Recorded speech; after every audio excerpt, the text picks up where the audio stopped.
Everyone in a community has a vested interest in everyone else's children, because everyone else's children determine the next adult population that makes for a successful society.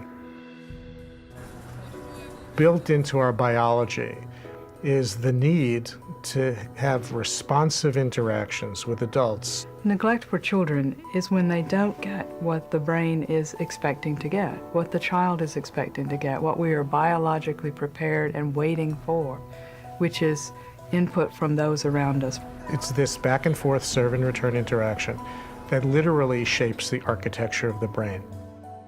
Serve and return begins when a child looks at something or observes something, makes an utterance, and that represents the serve. And the return is when the parent notices the child doing these things and responds to the child.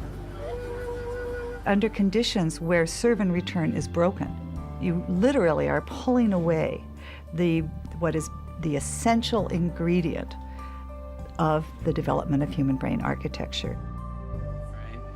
It was a really compelling series of experiments where they started by videotaping the mother and the baby engaging in cooing and smiling.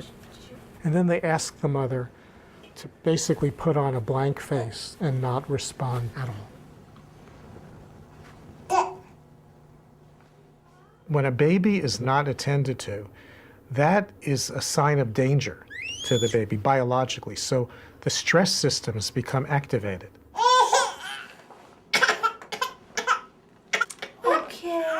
In a brain that is constantly bathed in stress hormones, not that's up and down, that comes with normal development, certain key synapses, the connections between nerves, fail to form, and critical regions of the brain. So neglect both fails to provide the stimulation that's needed to develop the basic architecture, and when it's at a certain level, is one of the most potent activators of the stress biology of a young child. So you get a double whammy. Science points to 4 categories of this spectrum of neglect. The first category would be what's called occasional inattention, where children experience responsiveness most of the time, but occasionally adults don't respond. There's no harm in that, and in fact, there's probably some benefit.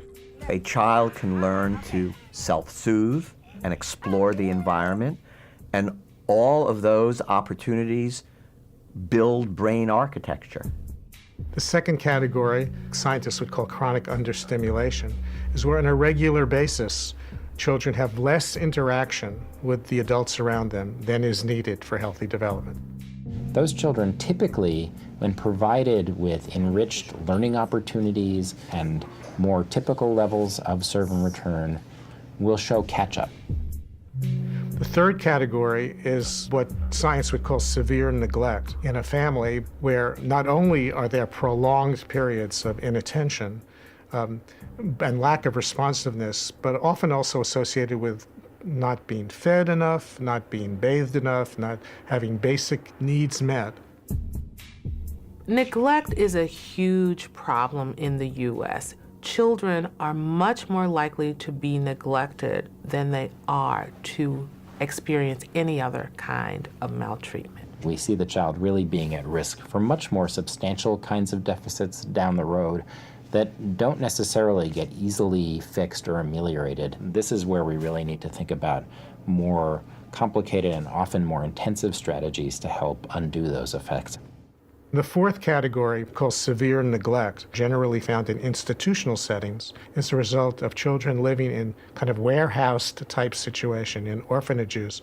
And it doesn't have to even be as extreme as orphanages. It can be experiences that are regretfully occurring in many, many parts of our country. Often institutional care in this country is under the euphemistic name of transitional care or temporary care or assessment facilities. If you think about what institutional or residential care would look like for an infant, where there's somebody new coming onto the shift every 8 hours, it really alters the development of the child's brain architecture and other aspects of the child's development.